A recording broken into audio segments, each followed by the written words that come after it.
So hello guys, welcome back to our YouTube channel again. So we are back again with a new topic webinar for you guys. Okay, जैसा आपको last time हमने promise किया था. ठीक है. So आज का जो हमारा टॉपिक है, it's all about 3D. ठीक है. 3D में if you know asset creation is a part. ठीक है. अब वो asset creations आप movies के लिए, आप games के लिए create करते हो. ठीक है. So we will talk about that. What is the we have to be and how we have to judge the asset before starting the modeling and all stuff. तो उन चीजों के बारे में सारा एक डिस्कशन अपने साथ रखेगा. ओके, सो आज के जो स्पीकर हैं हमारे साथ, मैं जस्ट उनके बारे में एक इंट्रोडक्शन आप लोगों को दे देता हूँ. So we have Avi with us, को 20 plus years का experience है industry में, and he's working as a VFX supervisor in the industry right now. Okay, so without wasting time, ठीक है, हम लोग आगे चलते हैं. उससे पहले जिन लोगों ने अभी तक अपने चैनल को सब्सक्राइब नहीं किया, subscribe it, and there's a bell icon over there, so you will get the notifications of upcoming webinars. Okay, so without wasting time, let's go to the speaker now. Hello sir, कैसे हैं? बस मैं ठीक नहीं है. और आप कैसे हैं? So sir, आज का जो टॉपिक है, पहले तो आप थोड़ा सा अपना इंट्रोडक्शन दे देंगे व्यूअर्स को, please. Yes. Okay. Hello guys. I am Habib, and I have like multiple years of experience working on asset department, also CG department. I have started my career as a TV commercial asset artist, and then I moved to Crest Animation Studio. I don't know, maybe some of you might have heard of it. It got closed. Sorry to interrupt. आपने वो जो YouTube वाला है ना, उसका mute कर दीजिए ना सर, क्योंकि एको हो रहा है. What is क्या हो रहा है? क्या रिमूव करना? Sorry, I missed it. नहीं, आपने वो जो दूसरे डिस्प्ले पे जो YouTube का ऑन कर रखा है ना, Okay, just all mute right. कर दीजिए. Yeah. All right, मैं वो अभी बेटर है. मैंने वो रिमूव कर दिया YouTube को. हाँ, अब बेटर है sir. Yeah, you can continue now. Cool. So as I was saying कि मैंने एड से, टीवी कमर्शियल से एंड इंडियन टीवी सीरीज से एज 3D आर्टिस्ट अपना करियर स्टार्ट किया 2004 में. मैंने फ्रेम स्टोर, जो कि पहले मैक था, मैंने वहां से अपना कोर्स किया था. उसके बाद मैं सीजी एनिमेशन में मूव हो गया इन 2006. I joined Crest Animation studio. If some of you might have heard about that studio, so I worked there for 7+ years. That studio got closed in 2013 due to some financial issues. I worked there for several international shows, commercials and feature film like Alpha and Omega. We worked there for 2 years, and then several other series.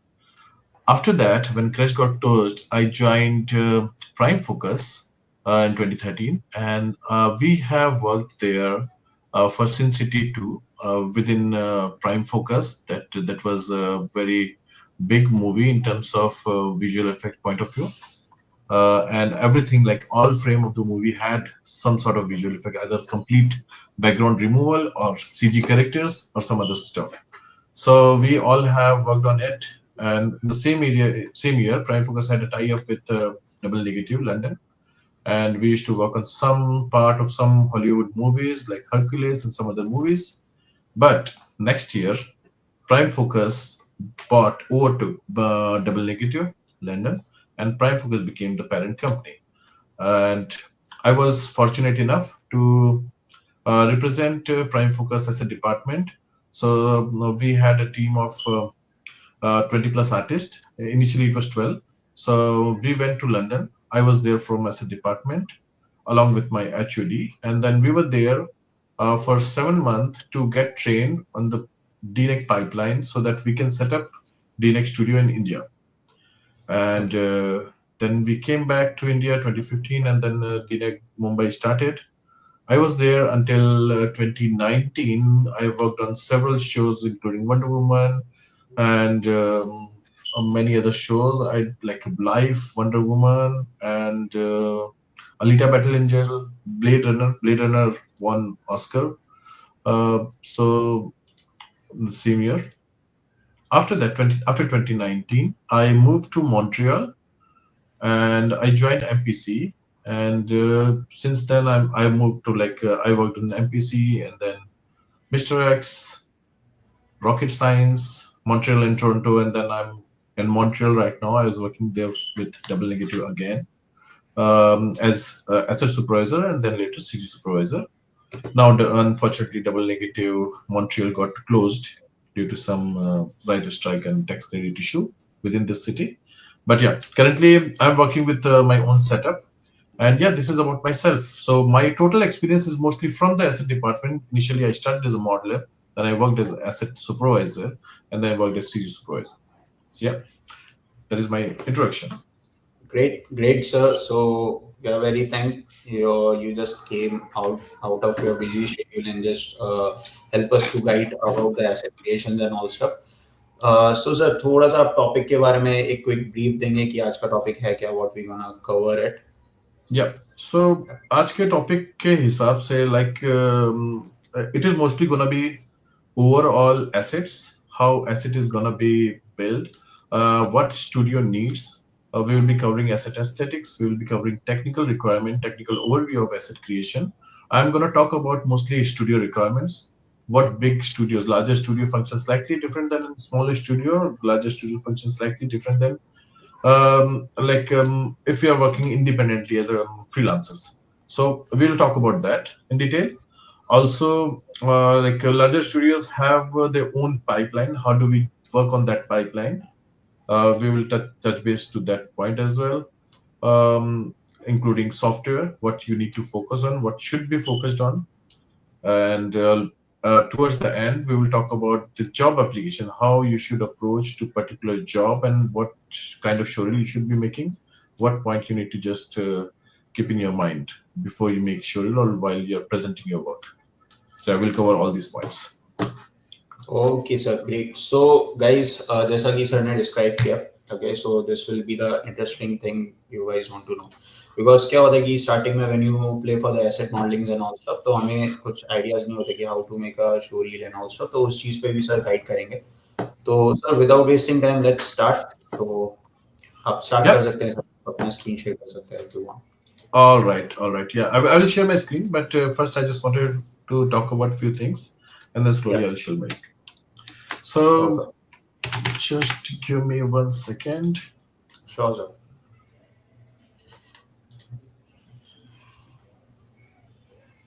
Okay, so let's start with the studio requirements. So whenever you get any work, any task, suppose you guys have joined some studio, you have just cracked the interview, you're part of some studio. It can be ABC, any studio, and then first thing will be you will get trained with the pipeline of the studio, and the pipeline training is not very complex but very critical.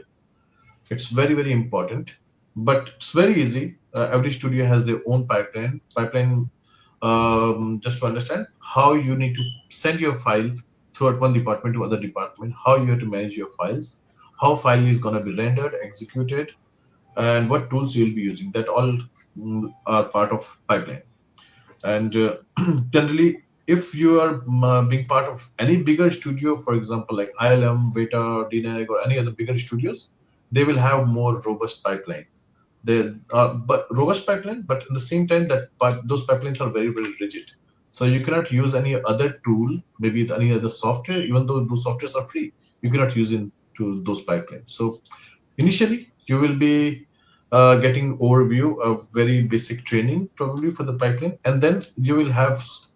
I believe you're starting to work with one of your supervisor, and then we will talk about the aesthetics of the assets, like look and the creative approval. So before I start on that point, I just want to tell you about the structure, how your structure will be in the studio. I believe if it is your first job, you will be joining as either trainee or maybe a junior artist. So you will be a junior artist in general, any department for any bigger studio. It can be different for different studio, but I'm talking about general things. So you will be having senior artist, mid-level artist, junior artist, and you will have lead and department supervisor. So in general, VFX, CG and VFX works slightly different. Nowadays, most of them are common, but slightly different. So within VFX, if you work, so you will have, suppose if you're working in a modeling or maybe texturing from asset department, so your lead will be responsible for texturing or modeling, but that will be texturing lead or modeling lead. Some company can have asset lead. If they're talking about asset lead will be responsible for modeling, texturing, and everything related to asset.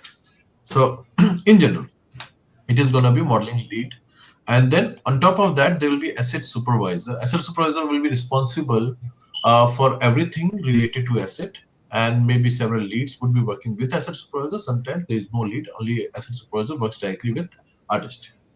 On top of asset supervisor, there will be CG supervisor and VFX supervisor in the chain. There will be several other supervisors for different departments, different chains. I'm talking about only assets. So there's CG supervisor. CG supervisor is responsible for the whole show, technically, to make sure that whatever look and feel a VFX supervisor is expecting or client is expecting, it has to go with the flow. Nothing should stop. All software should work. What software is required? How many artists are required? Maybe any brief, technical brief or anything would be coming through CG supervisor to asset supervisor. Also, CG supervisor will be responsible to arrange all the material like scans, photo, images, photo, concept, and then provide those data and material to asset supervisor. So that is the CG supervisor's part. And on top of the show, the main guy would be VFX supervisor. VFX supervisor is the face of company who talks directly to the director and the director side VFX supervisor. There is another VFX supervisor from director who is working with director in general. In some cases, VFX supervisor. I worked on a show where we had VFX supervisor who was responsible for our company, and same guy was responsible for the movie side. So like he was dealing with director directly. So and that would be easier. But yeah, in general, we have our VFX supervisor and director VFX supervisor. They coordinate together. So VFX supervisor is the main guy for the department, asset department. Either you are senior, junior, or lead or soup. You have to coordinate with your CG supervisor and VFX supervisor, and they are our client. So we have to make sure that whatever they are asking, we have to fulfill that. So in short, VFX supervisor is gonna look everything aesthetically and like if you see like creative point of view, but CG supervisor will be responsible for technical things.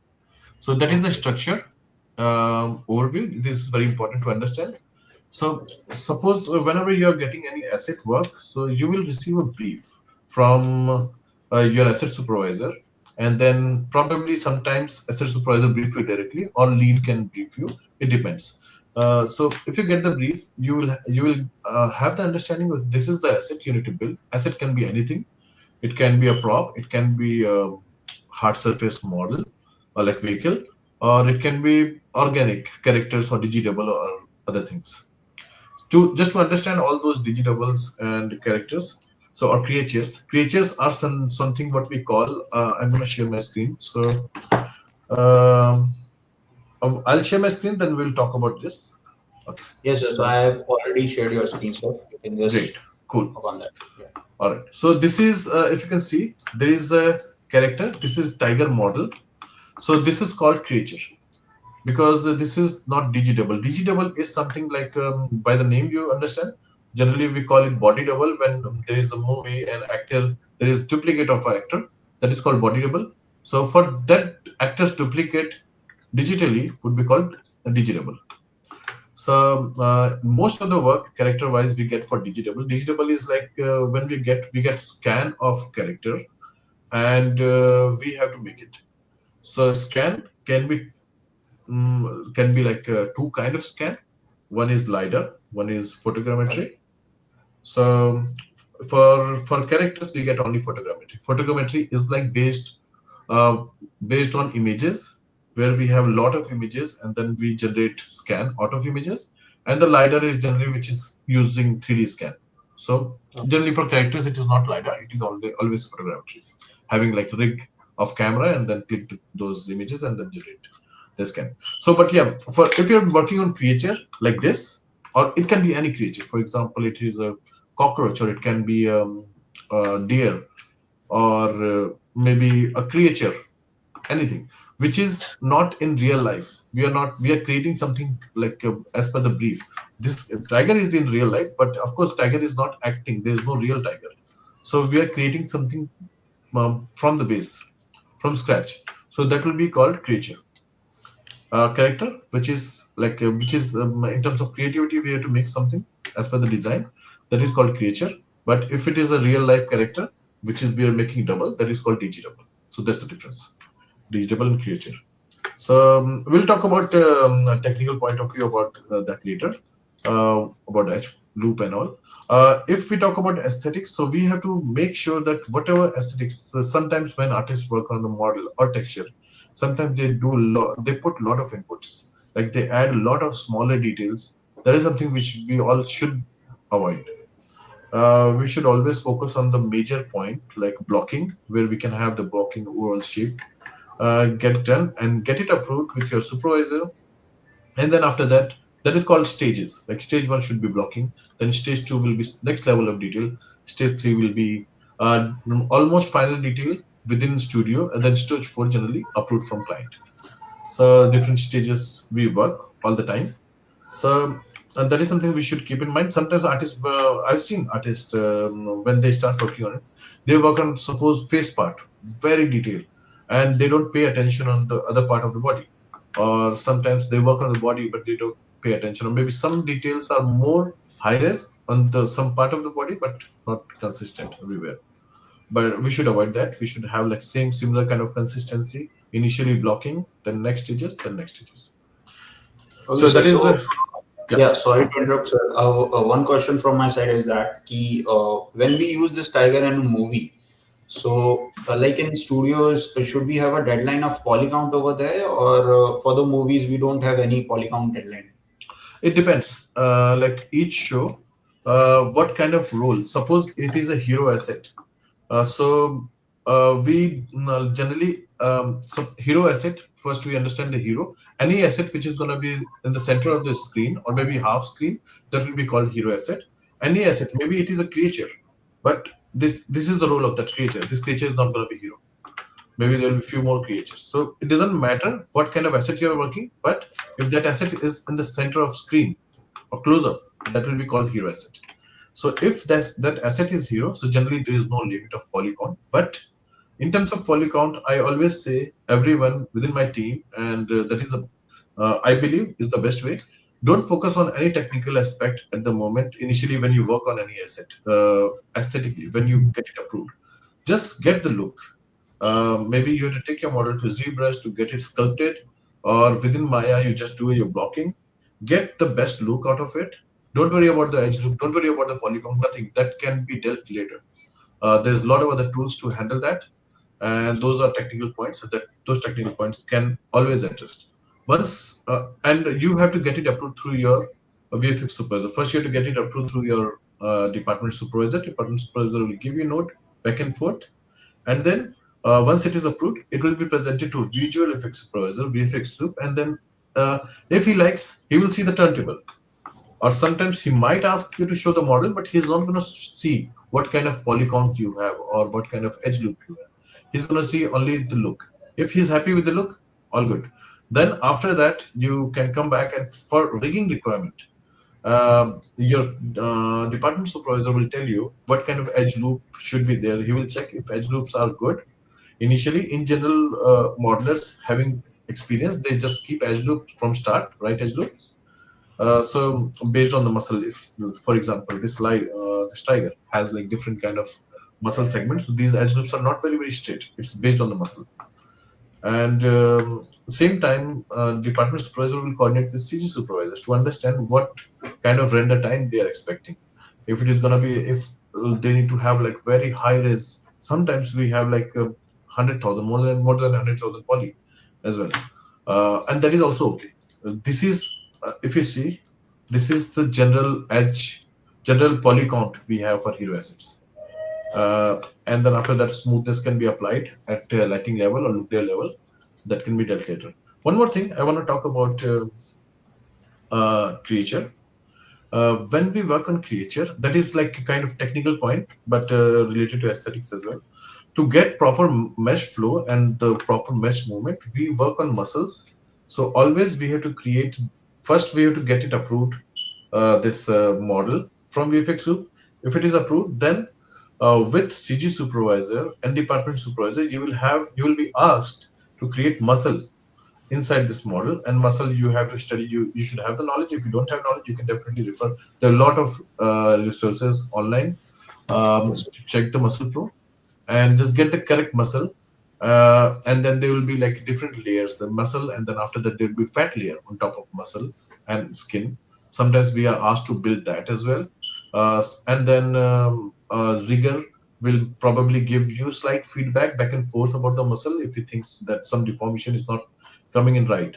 So what they will do, they will just apply this skin like as cloth. Just imagine the cloth on a body on top of that, and if you're moving your hand, the cloth is going to slide on top of that. Same way, there will be muscle inside, and they will keep this skin as kind of cloth. Okay. They will call it skin, and then when they will animate the muscle, this portion is going to slide on the muscle like real life. And on top of that, there will be a groom layer. And when groom is there, groom is done very good, then it will look very pretty. So, So sir, that is basically, if we talk about the creatures or humans, when we are modeling them, so we have to keep some pointers related to rigging and animation in our mind as an artist. definitely, yeah. That once it is approved, like aesthetic wise, it is good or everything is fine.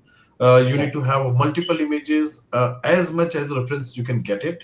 We are talking about initially, if you think like aesthetically, if you get it approved, you just ask your supervisor and whatever reference you can get. Sometimes there is some reference, but your supervisor doesn't know. You can ask them, Okay. please find some references for the close-up of face. I'm not able to understand maybe exact structure of nose or probably some other part of the face. I'm giving you example. So just ask your supervisor. Probably supervisor will have to like dig for that, or maybe that supervisor will request client to provide some more references. If you don't have, maybe you can go to internet. If it is a generic thing, you can get it. But as much as information you need, ask for that. Sometimes we don't get information, then we have to use our own creativity to get it Okay. done. But in general, we get the resources. So images and the scan, all those things are the major source of information. That is very important to ask all the time. And sorry, what was you asking about the tiger? Or you said like we have to just make sure that how it is going to be deformed on the Yeah. rigging. We have to keep in Yes, mind. sir. Yes. So when we work on the any asset or any model, we have to make sure that it is how it is going to be rigged and how expensive it is going to be. If we are keeping so much poly count, like this kind of poly count, if this asset is not hero, like this asset is going to be this small on the screen, or maybe there will be multiple asset of that. Probably it is going to be crowd. So we cannot keep this kind of poly count. It is not going to work. So that in that case, we have to make sure that okay, that has to be discussed with your supervisors, and they will have the clear understanding how much poly count is good, but that can be handled later. So it is going to be communication with rigging department and your department supervisor generally to make sure how this particular joint is going to be bent and what kind of edge loop they are expecting. General standard rule for any CGI animation. If you work on CGI, they will never approve this kind of edge flow. For CGI Okay. animation, standard rule they just work on. They always need very straight loops because CGI is generally artistic and cartoony. And in that, they just work on episodes or even movies for longer time. They don't care if how anatomically it is perfect. But VFX is different. VFX, like we have to just make sure that our VFX is invisible. It should not be noticed on the screen that we have done something on CG. So that's why Okay. we just tolerate this kind of edge fluid because this is based on the muscle. So Okay. that is one difference between CG and VFX. So yeah, artists need to understand the requirement, and whenever, as you start as a senior or junior or mid-level artist, always ask question. Always learn from your senior artist, leads, and supervisors. They are everywhere. You will find very helpful seniors, and they will help you. So those things will be there. And the same thing, if I talk about this is a organic model, but there is another model like if I talk about hard surface. So this is one example of hard surface where we have a car. This is Audi Q7. It's a very old model which I did. So currently nowadays we don't model like this. We model slightly high res. Uh, so when I modeled this, it was done I think 15 years ago. So at that time, we did not have any lidar, and the technology was not there. We were not using any lidar for any kind of model. So it was done by using only images, images of new car. But nowadays we have lidars. So for car, they never do photogrammetry. Sometimes they can do that, but photogrammetry is not advisable. The best approach is to do lidar. So they have Okay. like pole or stand lasers where they scan the whole body of that. Only problem with the lidar and photogrammetry. When you get the photogrammetry, you get a scan. Along with you get camera, set of cameras, and each camera would have the images. You can just load the image. That image will be perfectly aligned. But the lidar, you will not get any images. You will get only scan. So that is a problem. So to resolve that, whenever we start working on any vehicle or a environment or sometimes other object which is scanned by lidar, we have to match it using camera by our own self. Like we are not getting that data from the scan. So yeah, then for hard surface, I think most of you already know that edge loop should match. If you're working creating different part of it, we should have that continuous edge loop. It should not be broken in between. And this is pretty low res for hero asset, but yeah, it can be higher if you're working on hero. And yeah, I think this is very basic. Do you think do you have any question, Nihar, about that about hard surface? So basically, the students most of the time they get confused in hard surface and organic model. Hmm. I don't know why, Okay. because they think that there is something like in hard surface in studios. Like there's a question you can say from the student side, you can relate with that. In studios, do we have like if we are creating a prop for a movie, like if we are creating some drum over there or whatever, so for that asset, still we have to maintain the loop flow and still we have to be in that polygon, or we just believe in visual representation for Uh, assets. So mostly it is visual representation nowadays because hardwares are very advanced and they all can handle a lot of polygons. So polygon is not a problem. Polygon was a problem few years ago where Okay. we were very much worried about polygon, edge flow and all. Now we have to make sure to have the aesthetic correct. So that is very important. And in terms of that is a good question, like you're saying, difference between hard surface and the organic. Maybe it can be confusing for some artist. So Artist. anything which is gonna be grown organically is organic model. Like any character, any creature is organic, and anything which is like mechanically built is called hard surface. Like this car, or we can have a bottle. Like suppose if we have a bottle of glass, so that is also hard surface Art model. surface. Yeah.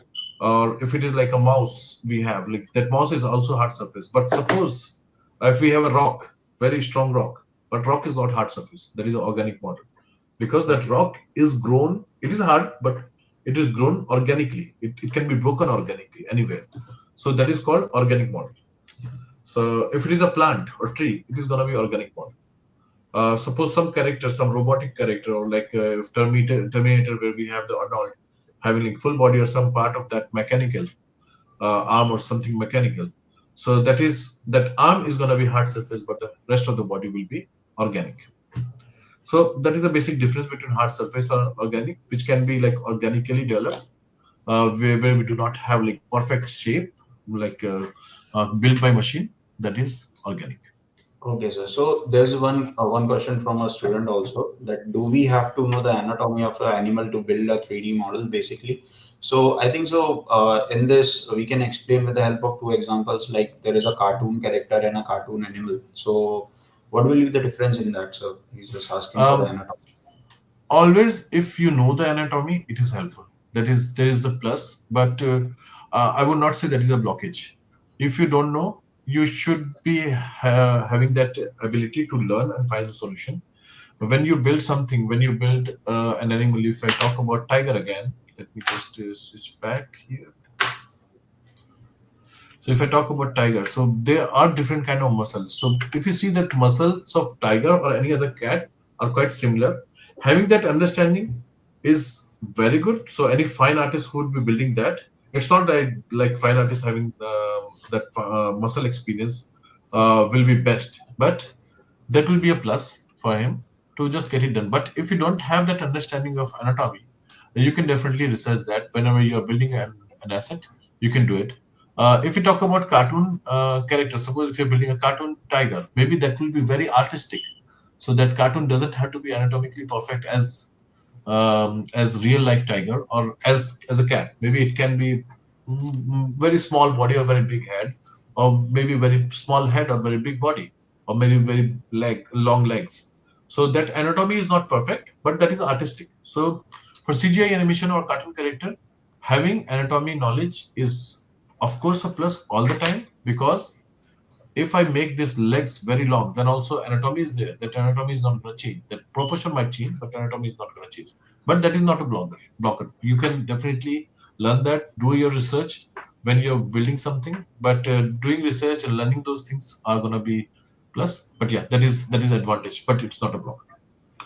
Okay. Okay, sir. So there's no Yeah. more questions. You can just Okay. move forward, sir. All right. Cool. So before we move on to next part of it, I would say let's see the showreel quickly, and then we can talk about the showreel, and then we will just move to technical part of it.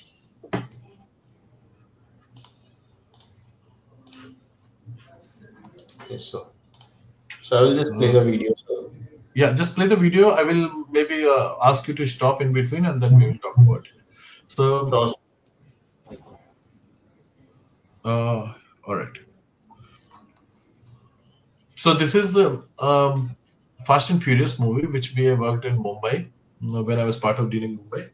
So in this, we have created like these cars. These are all zombie cars. So if you can just stop into like previous frame, or any Yes. grayscale frame where you can see, yeah, like this as well. So this whole street was built like shot in real life. It is existed, like it is still there. So we still have to build that complete CGI buildings, and also we had to make those cars CG. Why do we need to make those buildings? Those buildings are still there so that we can have those interaction of dirt particles, smoke, shadows, or light interaction. So you can see those streets were shot completely empty. Initially, it was not completely empty. It was shot with some vehicles. Then there are like paint department. Department generally removes those obstacles, so that street gets cleaned. After that, we add CG vehicles in that. So from asset department, we were responsible to create those CG.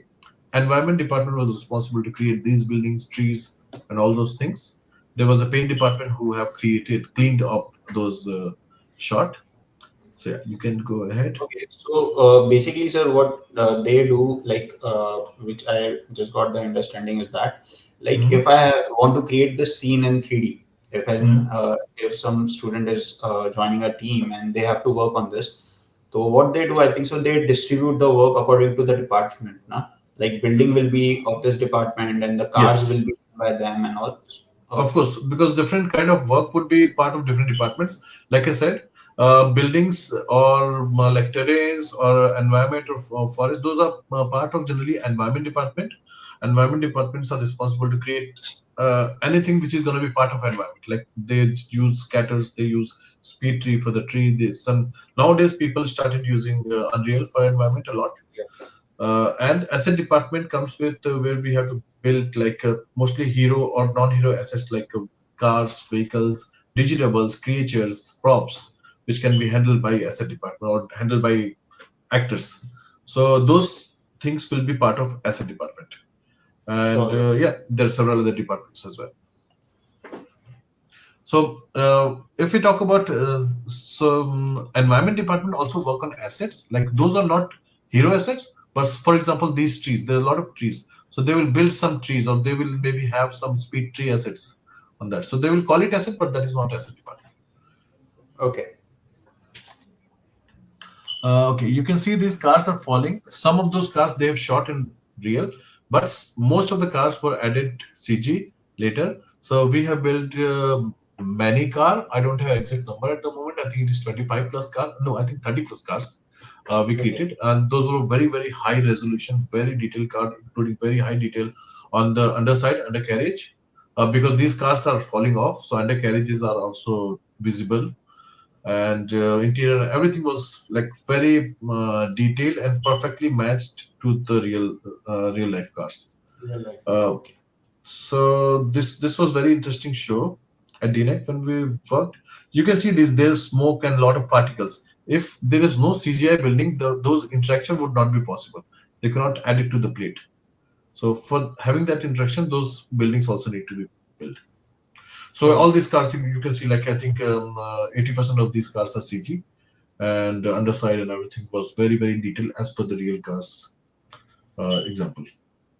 Even though sometimes we think it is who's gonna notice that if underside is not exactly as per this car, or maybe some details are not, but we have to make sure the details are correct. In this shot, if you can go back slightly, Yes, sir.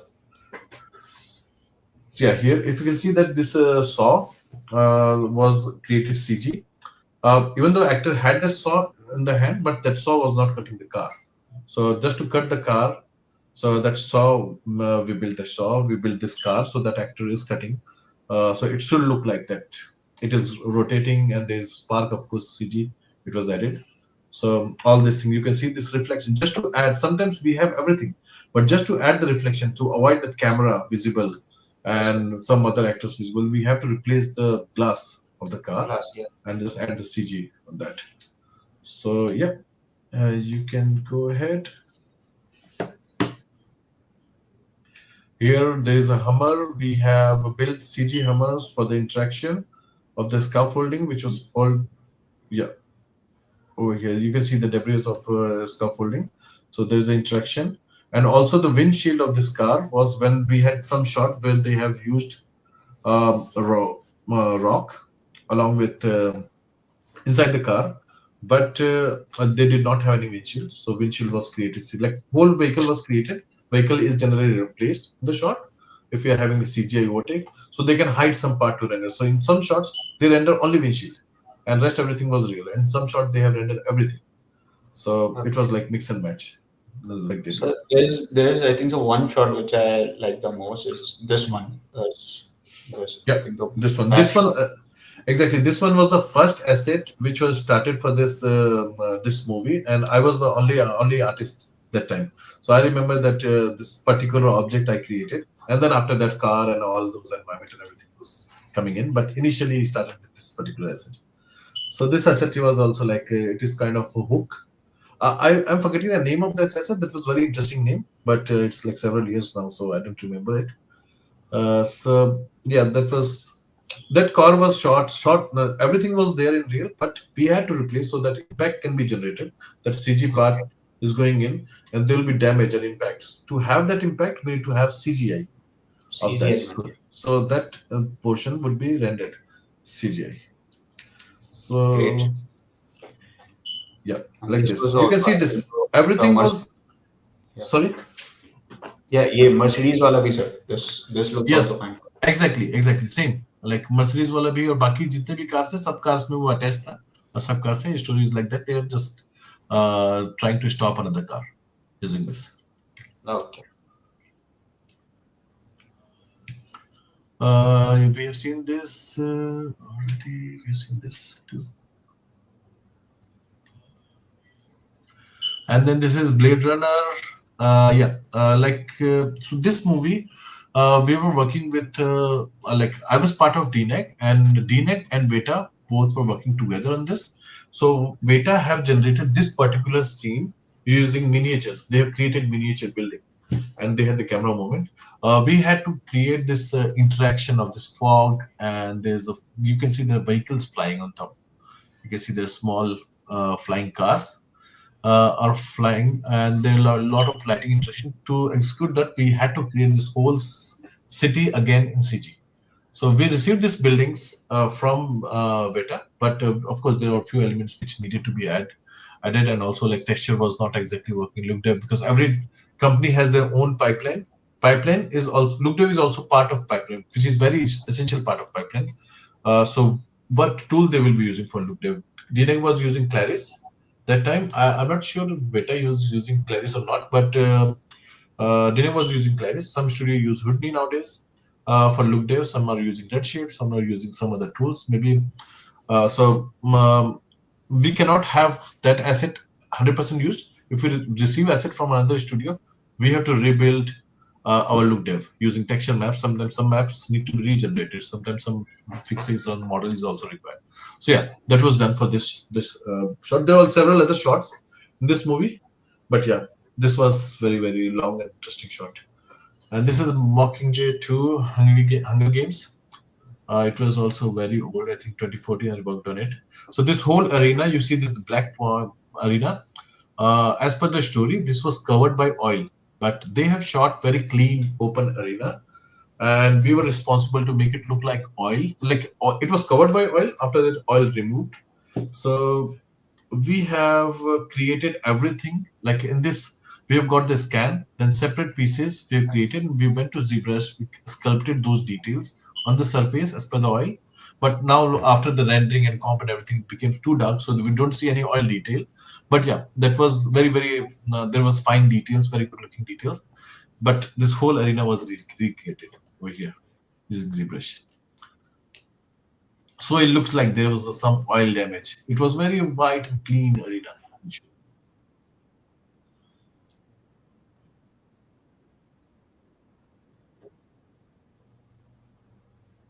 Geostorm is another movie. Like in this, you can see the CG cars and the road is damaged. They created Hammer, which got damaged. This all beach props, including umbrella chair. These digitable. These are very good example of digitable. If you can just go back slightly. So these actors, crowd actors, are running and they are getting frozen. So of course, those actors are not. Of course, they shot the actors, but they had to change it in between from real life to CGI. So some shots, some actors are CGI on the background, and they became because of that frozen wave, they got frozen. So those are digitables. And you can see this aeroplane was CGI, and this was shot. These buildings were shot from top.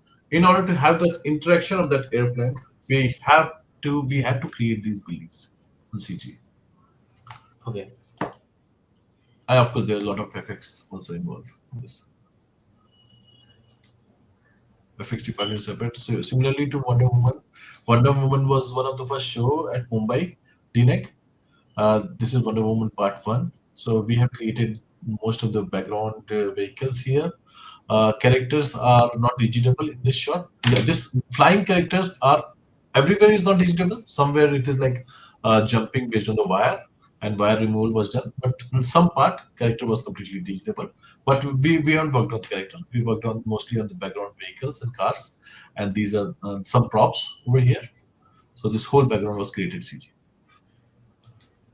And there are several other shots. So this is one of the shot from the movie. So I think so. This whole environment was in CG. So I think The so. whole environment was CG, and there was, of course, the environment was also there to shoot. But in order to have this interaction with this log, with the rope, what she is moving, we need to Yeah. have that CG. Those elements should be CG.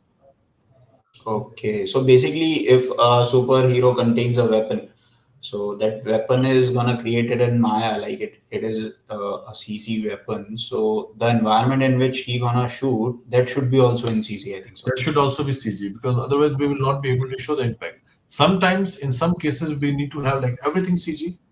Even though nothing is shot, they don't create anything.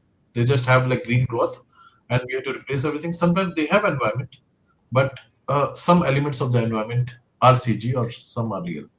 So if it is like completely green cloth and everything CG, that is called like a CGI shot, 100% CGI shot, which is called CGI shot. Otherwise, it is like CGI overtake, like where we have real life to CGI overtake. Sure. Like you can see this character is flying. You can definitely do that with a wire removal crane and all, but that was done CGI. this digitable. This character is hitting the car, that truck. That was also digitable. That truck was digitable, and that actor who's hitting that truck was also digitable. Okay.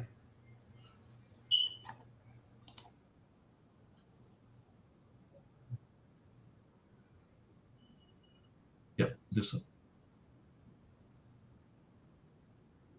And this is all very choreographed, like storyboard. Like actor is gonna hit the truck, and then the helmet is gonna fall off, coming in front of camera. All those things are already pre-planned. So Sin City, like I was initially talking about that at Prime Focus, we have done before DNAG, and this whole movie had most of the part of this movie was CGI. Very few live action. Only actors were live, and that too, in some shot you will see the actors were also CG. So for Sin City, if you see like any shot you can stop, you can see that everything in the background was created CGI. It was all shot in the green screen, so it was completely CG movie. That's all. So I think so. These bikes and all the details of amount of bike they Yeah. have done. So bikes, they have shot these bikes. Bikes were there. So they've shot the bikes in the place. They Okay. rotated the camera, and then Hmm. everything around that bike, like it should look like the bikes are moving, and then environment is also there. So that was created CGI. And another shot when bikes are jumping. For that particular shot, we had to create that bike. So bike was CG on those shots, like this Okay. shot, so that we can see that that fence is broken and there's the interaction of the fence. So for that reason, bike and the fence and the actor digitable is also CG.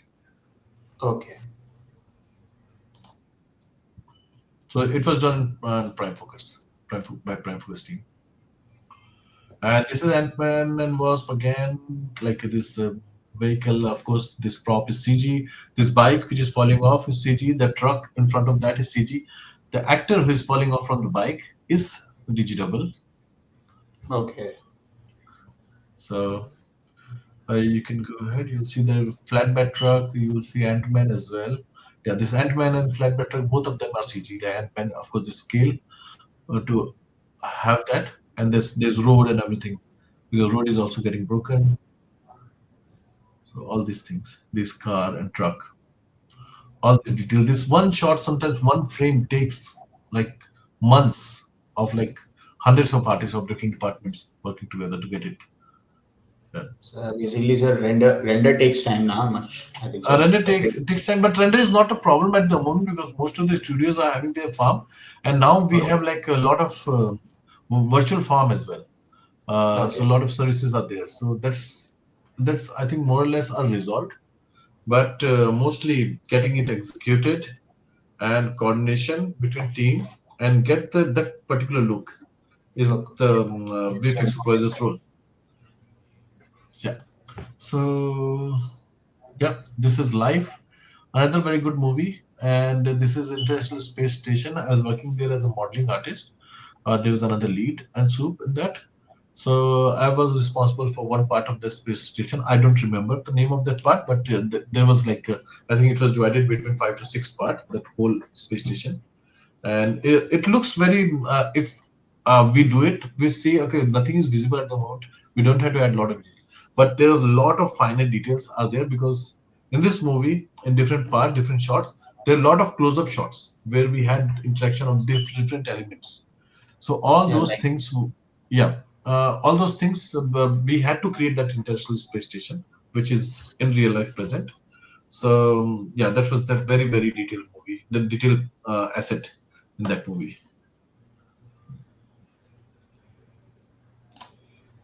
Hurricane Heist is like yeah, there was of course these trucks and all was CG. Thor, we had few shots. Mission Impossible, we had many shots. Alita Battle Angel actually. So for Alita, Nihar, I've sent you that Shuril. If you can just play only Alita part of that. Another just Shuril? Yeah. Because there are some other my teammates work as well. So I just want to talk about Alita and not other part. yeah, let me just cross check that quickly. So Yeah. it's in YouTube now. I think so. It's not on YouTube. I think I have sent you that file separately. An email. or maybe I think it was on Drive. No, sir. I just have some this links, and then I have this cube Oh, VFX okay. video. Probably it is not there. Not a problem. Not a problem. So for Alita Battle Angel, yeah, I will try to open it if I can find it over here. So there were like multiple shots. Alita was another movie which we were working with ILM, where ILM have provided most of the assets, and we were creating those additional part of the assets like skateboards. There was sequence, very big sequence where we had the skate game, and that whole environment and skateboards were created by us. And there was another, because that whole movie was based on the game, so like that kind of game which is being happening. So yeah, I will try to show that if I can find it right now. But yeah, that is it. This is older showreel. I do not have compiled my latest showreel at the moment. So this was like I think almost 6 years old showreel. Yeah, I'm working on my latest work. Like that is, there's several movies, but I'm not getting time to Yes, sir. compile them. So there are three questions, sir. So Mhm. let's answer them first. Yeah, So first sure. one is that, sir, like you can say what is CGI basically. So Okay, CGI is like generally CGI integration. So it is whenever we have everything CG, there's no live element. Everything is created by computer. So that is called CGI. So, or if we have some elements, for example, we have a shot where we had Ant-Man and then bike and the character is CG, but rest everything is live. That is not complete CGI. Only CGI part of that bike and the character. So CG, which is computer generated or VFX generated, we can call it. So that is CG, CGI. We call it CGI. and then, sir, second question is that it's like, sir, can you please explain the role of look dev artist? Very good question. So, uh, like asset department has several things like is modeling, texturing, look dev. In some companies, rigging also can be part of asset department. In some companies, not. And grooming is also a part of asset department. So, look dev is surfacing basically when we work on any asset. If I give you example, if I talk about this bottle. Okay. So modeler will be making the bottle, and the texturing artist will be doing the texture paints, the texture maps, what text is going to be over here, and how this what kind of reflection, what kind of detail, normal map, and everything will be there. They will be generated by maps. All those maps will be done by texture artists using either Mari or Substance. In some cases, they can do ZBrush and all, but mostly Mari is Substance. Nowadays, people are using only Substance because they're getting a lot of ready-made shaders, or based on that, their maps. All those maps will be provided to look-dev artist.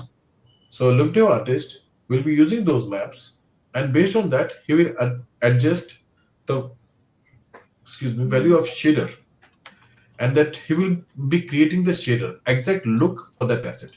So texturing artist provided the look for normal map, and what will be value of normal map, if normal is going to be more or less, if RGB or diffuse is going to be more or less, if we need to have another map. Look, the artist will decide, okay, we to achieve this kind of transparency look, I would need to have maybe some translucent map particularly. So he will request texture artist. Texture artist will work on that based on the brief, and he will create that map, provide it to look artist. Then look artist will work on that. He will get the exact shader, that shine, the transparency, that look, that diffuse. All those adjustments will be done by look artist with the lighting condition. There will be different lighting condition.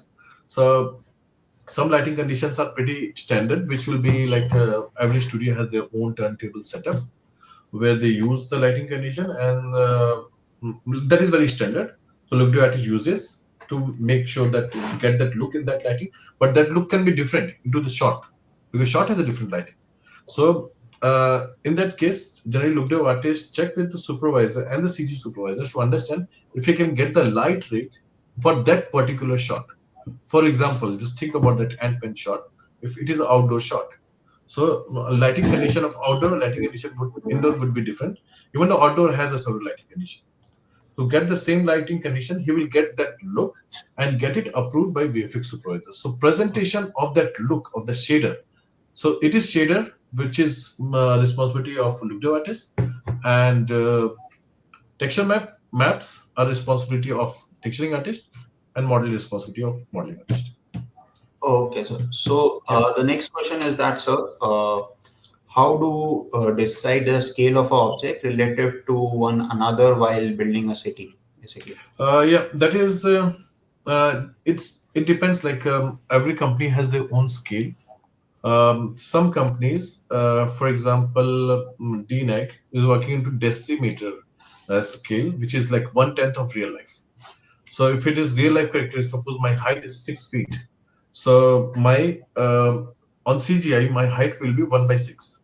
So if I Okay. go to centimeter units, I will just make sure that my height would be adjusted to that. And then if we are talking about same way, like for any character, any prop, we have to make sure if I'm working on this particular bottle.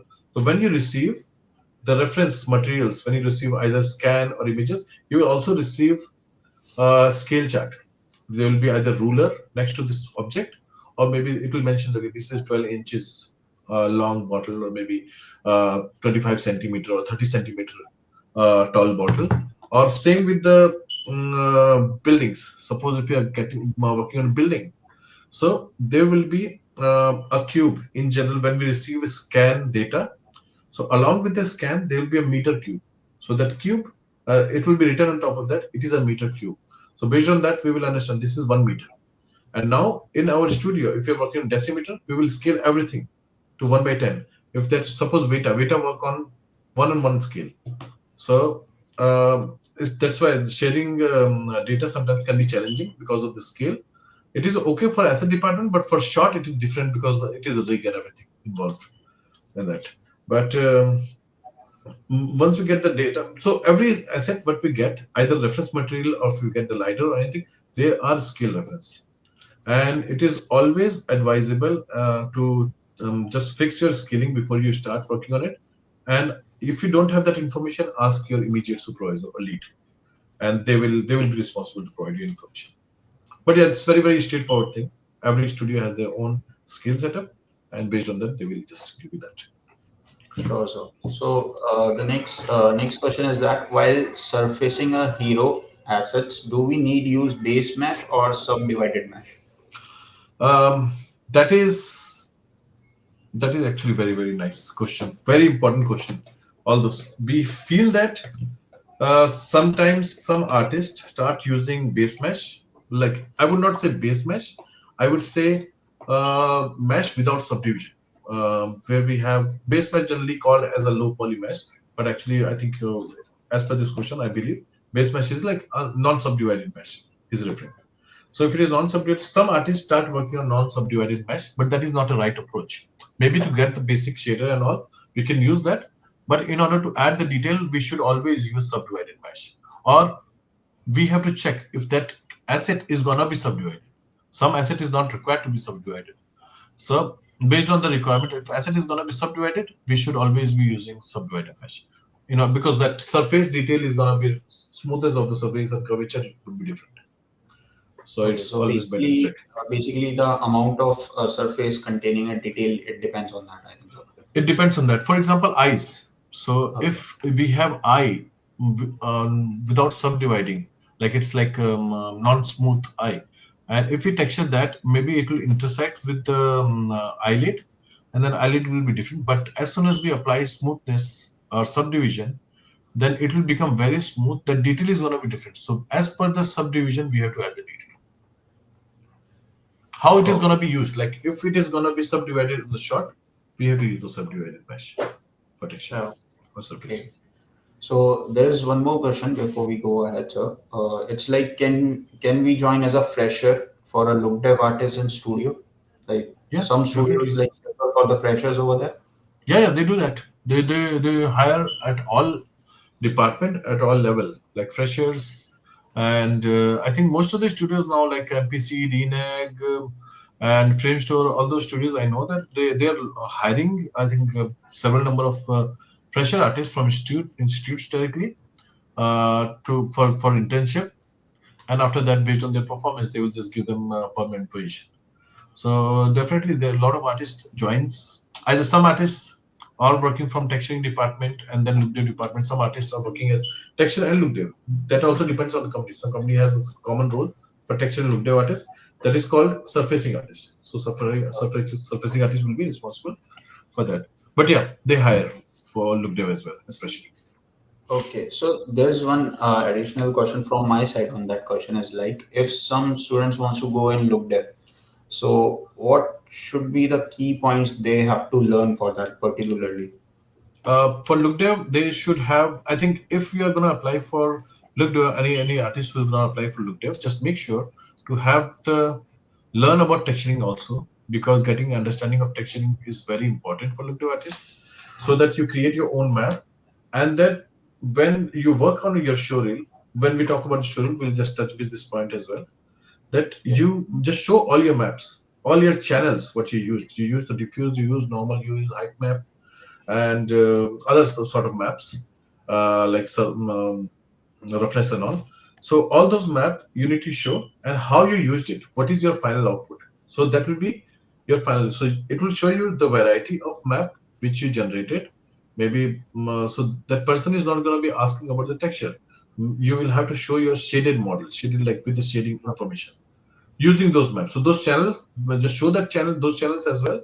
And then person who's going to be hiring, maybe suppose if I'm looking at that tutorial, I will see, okay, this person have used 15 maps, 15 different channels, or maybe 7 channels. And those are all channels are useful for this particular look. And sometimes some as low as you can. I think if you're using less maps and getting high result, that is, I think, the best part. So yeah, Okay, you can make your tutorial based on that. sure, sir. So I just got that a video which you are discussing about Alita.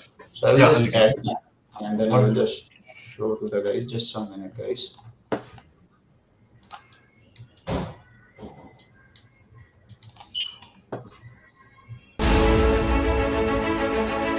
Yes.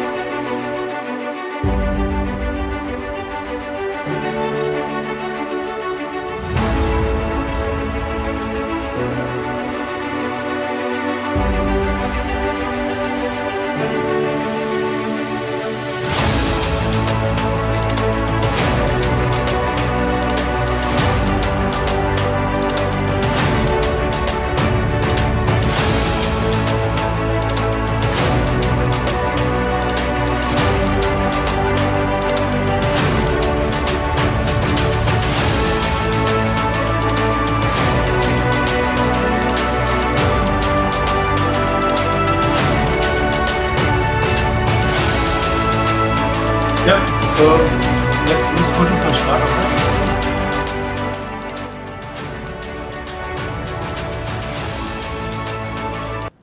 Okay, so Yeah. on this, you want to share some things with us, Yeah, sir? I just can you go to first part of that, Alita, initially when we started? Yeah. So in this So, part, we if you see the buildings on the background, so this was a set created on the studio, and they have created only first floor of the ground floor of that. okay, So any second floor or even top of that are CG. That is okay, called set extension. So we generally get a set extension task. We get some brief of that. Okay, this is going to be set, which is already built, and there will be some extension. This is what we have done. And I don't know if I can move. Yeah, if you can just move forward. okay. Yeah. Yeah. So, So pause yeah, now. Nihar, if you can just move forward. It's like okay. Yeah, here you can stop here. So you can see this the ball and then ball pit, which is gonna like ball is gonna go inside. All these are CG, and this building is not CG. It is real. There's extension. Extensions are CG. Also, these skates, what they have, they are wearing. So these skates are all CG for all the characters. Some Okay, characters are completely CG, like lead character is CG, but that was done by Beta, not engineering. So in this sequence, no, so for this sequence, they have provided assets like characters and all. So engineering was responsible to render everything. And these all part like assets we have created. Those skates, these skates are very detailed or high risk skates, which is not visible unfortunately, but it was like very functional skates, motorized. So it was like there a lot of back and forth how it is going to be functional, what kind of suspension would be there, how this exhaust is going to go. So all these things, there is very little screws and all those, like very. It's not like random things assembled together. It is like very functional skits. It was all CG. So this complete sequence was done by DNAG, and like I said, we have received the assets from Vita. One challenge about the scale, because Veta used to work for 1:1 scale, and DNAG is using 1/10 scale, which is decimeter. So for that particular show, which we are sharing between like different companies, so we keep the same scale as Veta. So it was 1:1 scale, so that asset sharing would be easier. And there's another show I wanted to point out about the Ant-Man. That is also, I think, DNAG kept 1:1 scale. Reason of that, because Ant-Man, the digitable asset, was getting either very small or very big. So if we keep 1/10 scale already, and that asset is gonna go very small, it will cause issue with the lighting. So in order to give that little bit of control to the lighting, so that was kept to real life scale.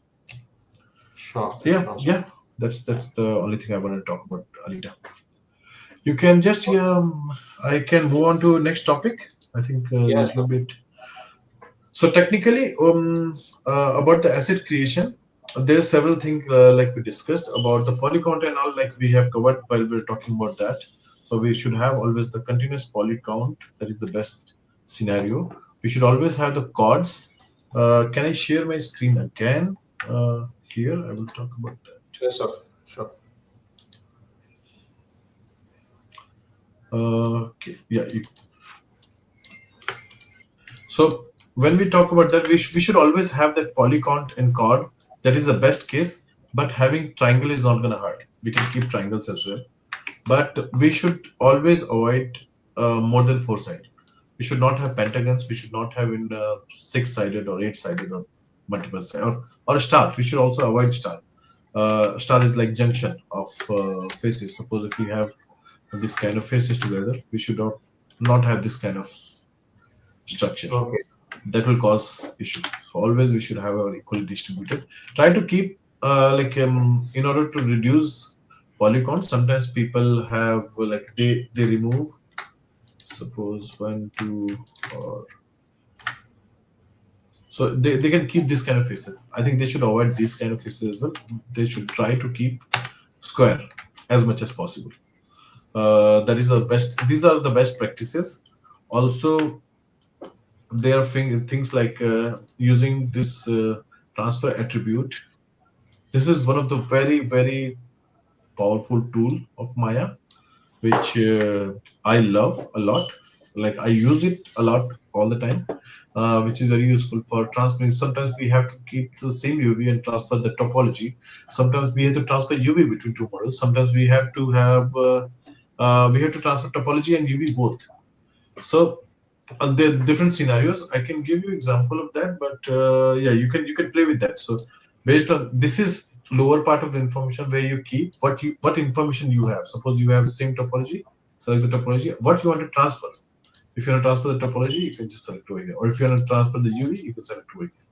So you can play with this tool, get familiar with this kind of stuff. These are very useful when you work on any pipeline, when you work on any particular show to save your time. Also, I just wanted to talk about the UDMs, which I forgot initially. So there's no UV on this model. I think, yeah, this is very old model. For example, I'll just give you very quick UV. I'm just assigning a cylindrical UV to this. So this UV, you can see this this part. This part is called UDM. This section, you see this one square over here. If you can see, I'm not sure how much it is visible. Or maybe you can see this part is one UDM. So nowadays, when we work on asset, every asset has several UDMs. Like from first UDM number is 1001, then 1002 until 1010. This is 10 UDM, and there will be 10 more UDMs on top. So it is total 100 UDMs over here. Sometimes some assets are divided, some asset UVs are divided between 100 UDMs. Some asset UVs are divided between 20 UDMs. 20 UDM is a very good standard for like mid-size characters. So in order to have that UDM, suppose if I have this kind of character where I need to have that different union. So I will cut it. I don't think so. It has gone all the way. But yeah,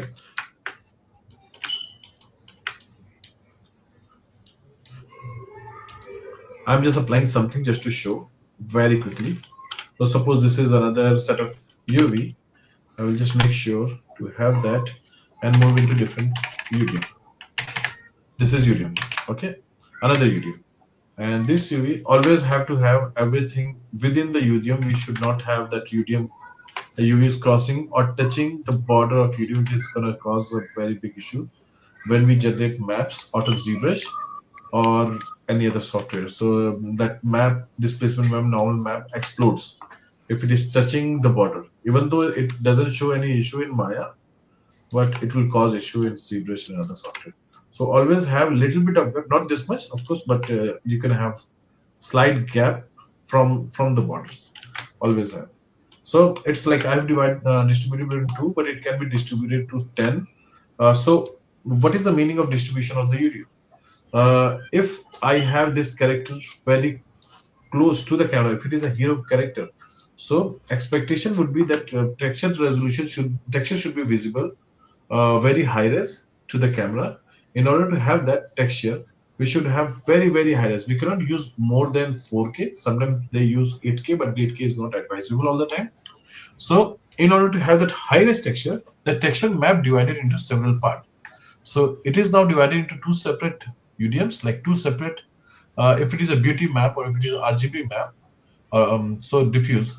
So diffuse is two UDMs, two map for the diffuse, two map for the normal, two map for the height map, two map for the bump or roughness or whatever we have. So all those things will be two. Or if it is divided between 220, then it will be 20 map for each channel. So same texture for this character will be divided into 24K maps. So we will see uh, like 20 times more resolution on the screen. So based on the requirement, based on the close-up of the camera, we have to divide the video. Video is very critical part of that.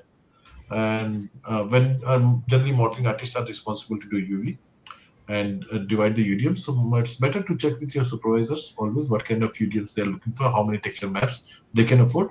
Having a lot of UDMs can cause issue because it is going to be very expensive on the storage in render.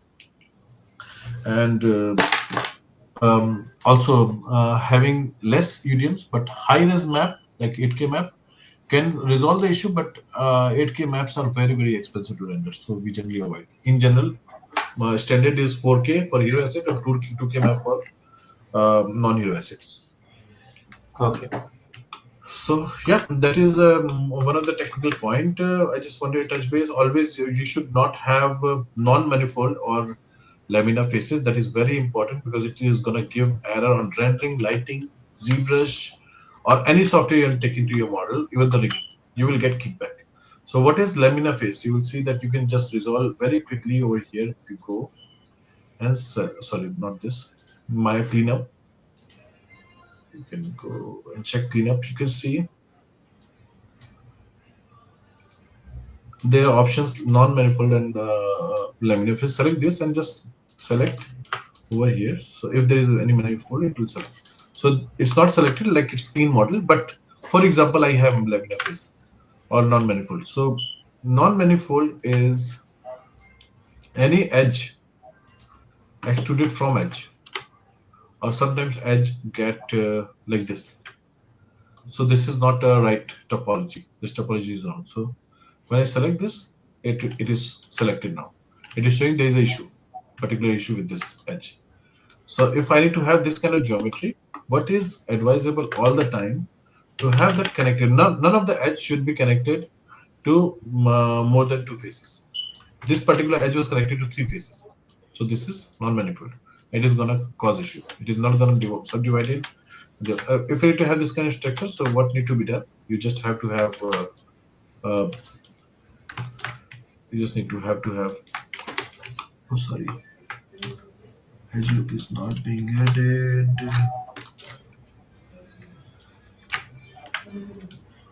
Okay, I think it is slower or something like that. I'm just dividing. I divided edge loop. I just have to extrude it.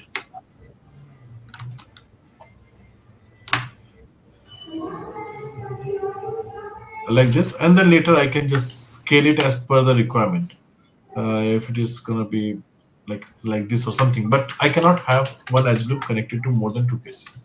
That is very important. Another thing is lamina face. That is also gonna cause similar kind of issue. This is very severe. This looks too optional, but these are very critical issue. We always have to clean our model with this.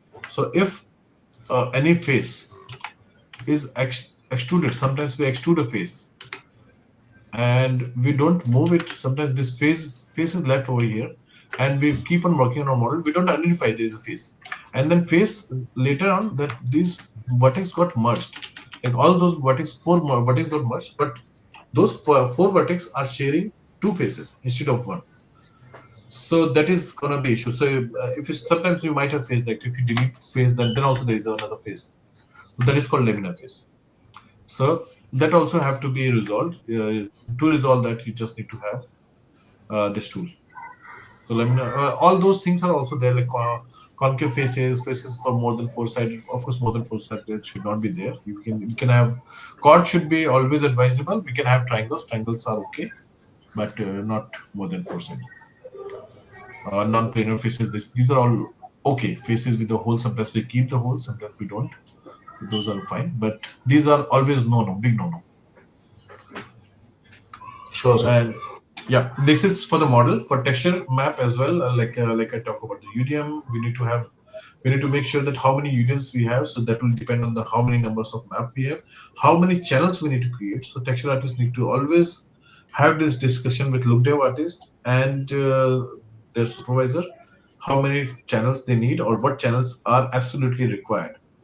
So if modeling artist is working on ZBrush, modeling artist will be responsible to provide normal map and displacement, but rest all maps will be created by texture artist.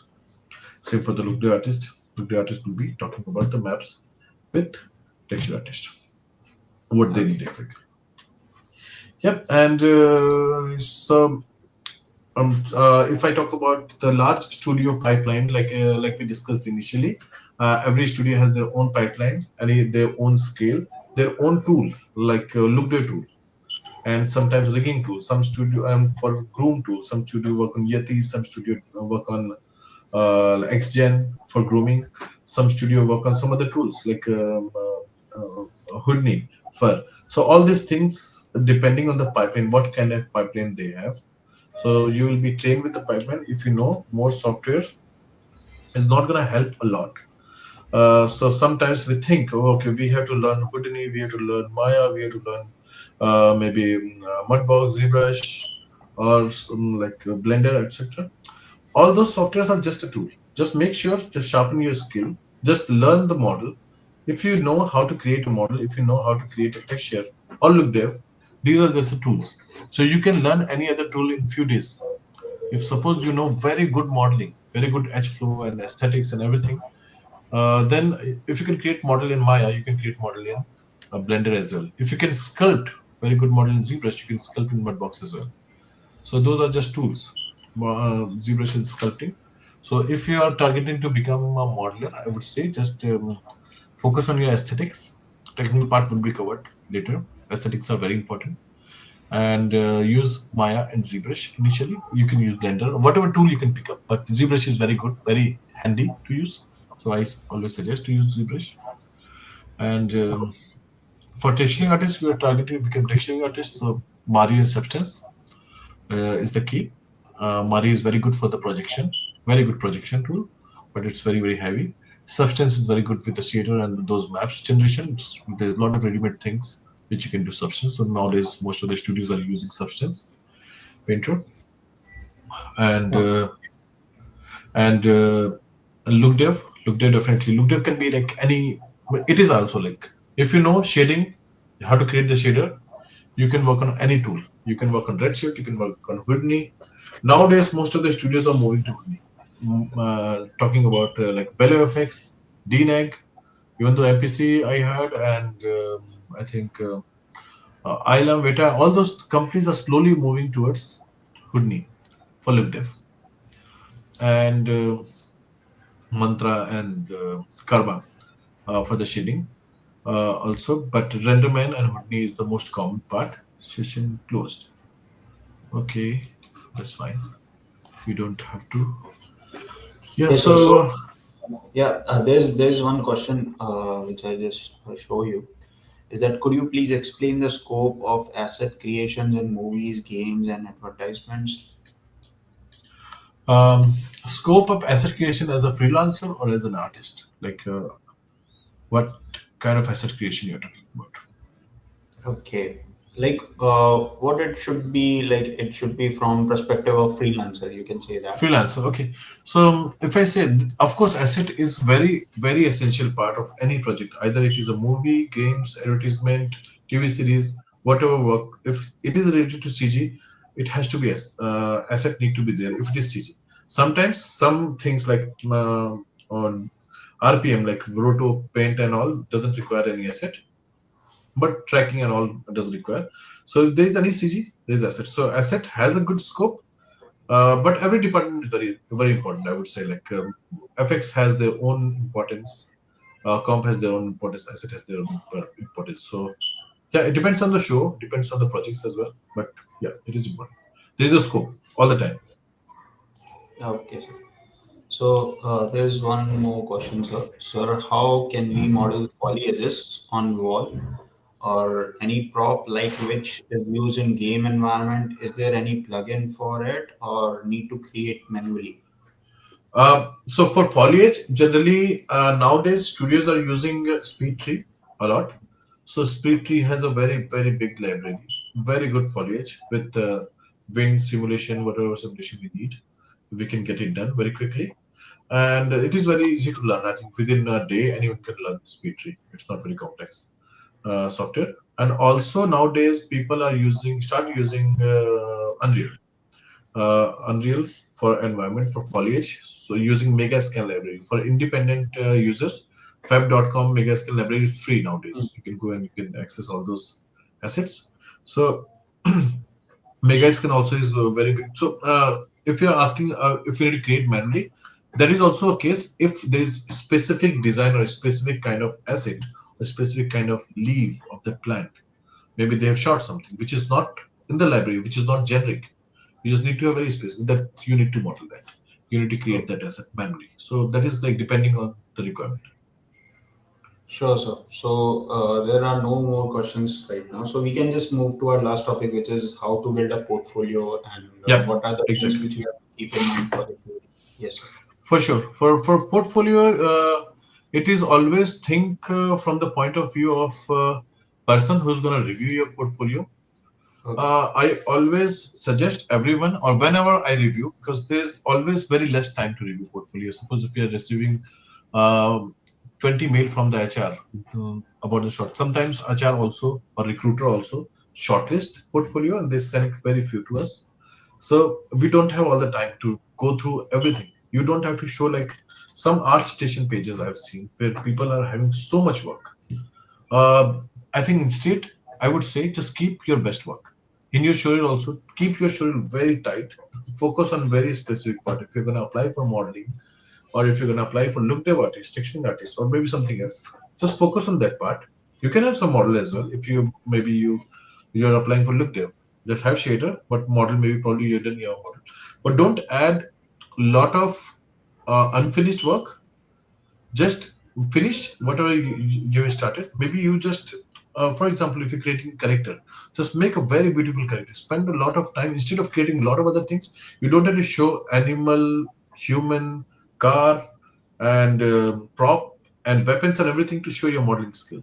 You can just focus on maybe you just make this pen, just this pen, just make it very beautiful, very detailed, perfect, even though it has a very less detail, but how precise you can go. Based on that, if someone is going to judge, that person can judge you based on that as well. So whatever you're going to show your best work. Don't add a lot of things. um, just pick something. If you're working on like good characters, if you're working on a vehicle, if you're modeler also has a different category. Some modelers for asset department, some modeler is working only on a hardware, sorry, hard surface, Hard and services. some are working only on organic. If you're working on hard surface, making good car or making good spaceship is very good. So you just select something, some design, some concept art or something, or maybe real life, and just give the credit. If you're taking some concept from someone, just give them the credit, and then make it. But you don't have to have a lot of cars or trucks and the weapon to show your hardware skill, hard surface skill. I'm sorry. So just pick one asset, make it, refine it, and make it to your best, and just present that. That is something which someone who reviews your showreel needs. That is from modeling perspective. Same thing for texturing. Having very focused approach would always help. It will apply to everyone. And about the industry, if you see, no one is gonna be worrying about what tools you used. You worked on ZBrush, or you worked on Mudbox. If you're working on sculpting tool, mention it is sculpted. Doesn't matter if sculpted on ZBrush or not. If you mention the ZBrush, then also you can mention, but it is not gonna give you additional point. Um, or if you're mentioning that you have done that in Maya or Blender or Max, doesn't make any difference. Like your model is good, then that is good. If you know Maya, but your model is not saying what you know, then maybe that knowing model Maya is not gonna help. So better to make good model.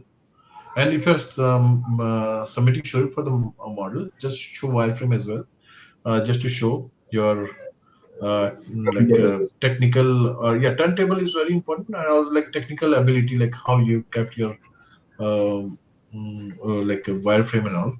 If you're creating a creature, just try to add muscle, and make a turntable of shaded model possible. If there is no shaded model, just make a turntable of grayscale model. Then after that, switch off the skin, then just the muscle, then just the skeleton. Try to make whole package of Okay. your, but focus on one thing. Like one asset, pick one asset. If you're just going to apply for one organic model, just pick a maybe a street dog. Just try to find some good images. Just build that, or maybe just a goat or a bird, anything. Just focus on that, and that is gonna. No one can just think of not hiring you, because that is something which every hiring manager looks for, like attention to the detail. And then in your model, suppose if you're presenting a model or look there or texture, just provide the breakups, how you started. Suppose if you started as a blocking, just give maybe on text, or probably just have some screenshots or images or turntable, whatever is going to work for you. Just mention how you started, what is your journey towards making that particular reel.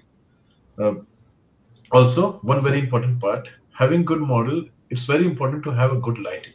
Maybe you can just take help from some of your lighting friend, or there are a lot of light tricks are also available online nowadays. And so just make sure to have very good lighting, and don't have to have like very fancy shader or like reflection and all for the model. That doesn't matter. Just have grayscale model if it is modeling. For if it is texturing, just get your texture map without any shader. Try to avoid shaders, just the texture map, texture model turntable. Also mention what maps you created, texture maps. Just mention all those texture maps and have separate turntable of all texture maps. Suppose one 360 with everything, then Hmm. different 360s with bump, normal, others, so that person who's reviewing will understand. Great. Same for the look dev, look, and then different channels, so they will understand. This is Okay. required. And So, if yeah, one more thing I just want to add. yeah. If you have some working experience, maybe just as a freelancer, as junior artist, senior artist, or whatever, just mention that what you have worked, and just add it. "Oh, this is my professional reel, and I have worked on this particular part." Very specific. Don't show complete scene. Sometimes people are adding that scene. Okay, I have worked on this. So Hmm. if you worked on, suppose, only one vehicle on that particular scene, just mention that I worked on this. Or if you worked on everything, then mention that I worked on this building, vehicle, trees, everything. So be very specific, so that any person who's going to review your reel will understand your capabilities. Same thing with the CV. CV need to be very precise. Always mention your name and after that start with your experience first. If you have experience, if you don't have experience, then talk about your learning experiences, like Okay. where you have done your courses, what you learned, what you focus on, all those things, and then slowly go down. Keep it to one page CV always. Don't have to make very long CV. Yeah. Sure, sir. All Yeah, right. there's one question over there, sir. So let me just share with you that. So, what should we include in our show reel if we want to apply as an asset or a prop artist for games or movies? What do you suggest? So you can see like games have a lot of guns and all those kind of assets. So maybe having very good AK-47 or AK-56 or maybe some fancy gun. There are a lot of artworks, duty-free artworks also. Now you can generate artworks using AI as well, and then get some good artwork. Or maybe if you know some artists who can create artwork for you, just get the artwork and make something which is going to be so. Like, you need to understand if you are making showreel for games, just see what game needs. Game is having sometimes characters, low poly characters, not very high. Nowadays, game also have high poly, but try to make low poly and then high poly boards to show the ability, but using the same asset. And suppose asset artist for commercials, of course, commercials. If you're targeting go to commercials, make some commercial kind of work. If maybe some pack shots, some different characters, something like that. But have to be limited in numbers, focused, so that what you want to show person. If from a hiring manager's point of view, they don't want to skip to multiple things. They just want to see what you have done in that particular thing. Maybe two or three uh, objects if you done is good. And Okay, short, sure. Like if it is a 1 minute show, maximum length is should be 3 minutes, not more than 3 minutes. Never. If it okay. is less than 1 minute, is good. It's fine. It's fine. Definitely, they don't spend much time to see the whole video. Basically, they Yeah, just no one wants to see because they just want to skip very quickly. So in the short time, how you can engage, that is very important. okay, sir. So there is one more question related to software. Is there any tool to optimize your high poly assets in Maya other than retopology? There are a lot of retopo tools. TopoGun is one of them. ZBrush also has a lot of. Maya also has nowadays auto retopo tools. So there's a lot of tools to do retopo, but still people are doing like manual retopo still in the industry. But using AI also, few new tools are coming for Okay, retopology. So several tools are there. And if you want to decimate, I think the question is related not just to topology. If it is about reducing the poly count, retopo is not to reduce the poly count. Topology is to get retopo is to get the proper edge flow. proper So exploit. that Yeah. is a yeah. And reducing poly is kind of like Maya also has a reduced topology tool. ZBrush have decimation, which generally we do. Sometimes we sculpt like snow or maybe a mountain or very specific kind of terrain. So we don't apply normal map displacement. Sometimes we don't get the same result what we have in ZBrush. So what we do, we just decimate it to 10% or maybe 5%, 15 or 20%, depending on the size, and then use that geometry directly, high-res geometry. Okay. So yeah, ZBrush can also do that. And there's a lot of other Mesh Lab is also one of the tools to do the destination. There's a lot of tools out there. Okay. So we have next question over there is that related to AI only. So can you please address the regarding current situations of the industry hiring? And students are much worries about the AI. Can AI affect this? So This is highly debatable about AI. So there's no perfect answer to that. AI is gonna have impact for sure. Industry situation is down. No one can hide that. But it is not just because of AI. It is several conditions. It was like writer and actor strike last year in 2023 that has gone for like more than 6 months long, and all the production was stopped, and there are a lot of losses what production houses faced. Also, there was a lot of tax credit problem came into Canada, in Montreal, where I am right now. So a lot of studios are shutting down, and those effects are ripple effects. So if one problem comes, another problem become another big problem, and then big problem, big problem.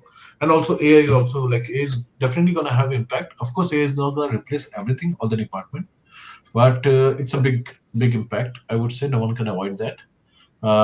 But manual asset artist role would not be replaced. It is not going to be very big in the scale, but it will be there. AI is something which everyone wants to see, because I can claim it is not going to affect, or I can claim it is going to affect, which we don't know. Yeah, writing a prompt and creating a movie, or creating the image is different. It is not going to be that simple. Maybe there will be AI tool to just retopos, so that we will have a scan and we will have that. Okay, we will get the prompts to get the perfect topology. So AI will just create a topology based on what we need, based on our prompt. Those things will come, but it will take some time to It will come take to that way. definitely. So we have last question which is over there is sir, which is better to use Cinema 4D or Maya or Blender? As I said, I never go by any tool. Like, you can pick anything. Maya is Okay. the most acceptable tool. If I talk about studios, I think 99% of the studios are using Maya, or maybe I would say 100%. None of the studios can say that they are not using Maya, even though they are using Blender. Blender is free software, that's why everyone starts using it. But Cinema 4D also, like, a lot of studios used to use, and some of them are using. But Maya is something which is acceptable everywhere. But these are just the tool. You could pick anything and just build your skills. Just focus on your skills. Tools can be learned anytime. Okay. So one more to go. For environment, what do you prefer, like Houdini or Unreal? It is all depending on the pipeline and the budget. So if client has a good budget and very specific requirement, where they have a terrain, very specific terrain to be built, then Houdini is going to be the key, because Houdini has very good procedural tools to generate terrains and a lot of other things. Unreal is having very good mega scale library, very good lighting, real time, everything to make it fast, even though very small number of people can generate a lot large environments. So depending, so if you're working on VR project or gaming, or maybe some very quick series or movie, Unreal is the best answer. But in general, for major projection for movies, it is Houdini. Most of the studios are using. But yeah, Okay. for foliage, it is Speed Tree. Speed tree. If we are using Houdini, but if we are using Unreal, Unreal has their own library of foliage. Great, great. So there are no more questions, sir. Yeah, So we have covered all the topics for today, cool. and I hope there will be not much questions now. So Mhm. let's, if you want to add something in the end, then if you have something, then otherwise we will conclude the session. Great. I think it was great talking to you guys. Overall, I just want to repeat: focus on your skills. Yeah. Don't. And one more thing for any asset artist: there is no right way or wrong way. There is no way to start the model. There is no way to finish the model. Maybe you can take suggestion, but you don't think that what you're doing is wrong. If you're achieving your goal, that is the right way. And just start creating. Don't think if it is the right way or wrong. Same for texturing, lookup, or grooming, what you're working on. So just do it. Start working on your showreel. Present your best work, and you don't have to impress someone that showing you have done so much. Just show that whatever you have done best. That's the only thing. Okay, okay. So thank you for your amazing session, sir, and thank you for taking time for us and definitely sharing this much knowledge with our students, those who are live, those who have attended the sessions over there. So whatever the sir has mentioned, just try to follow that for the asset creation part and all. Whether you are working for a games, whether you are working for this thing, movies and all stuff. So I think so. These points will be very helpful for you guys to optimize your things over there. So yeah, we don't have anything now to share. So with this, we just try to conclude this session for today. And thank you for connecting us. So before I conclude, I just want to just revise one thing again. Those who have not subscribed the channel, please and go and subscribe it. And there is a bell icon over there, so just press that and you will get the net notifications of upcoming webinars. Definitely next Saturday we are back with another topic with another industry expert with us. Okay, or I think so that topic is related to VFX, so let's see what we're gonna do over there. So in the last, I just want to say again, thank you sir for your time, thank you for connecting with us, Thank you so and thank you much. for the knowledge. Yeah. Thank you so much Yeah. for having me over here. Thank you. Thank you, everyone. Okay, guys. Bye. So that's it for today from our side. Definitely, we will meet on next Saturday. Till then, bye. Take care. Bye. Bye.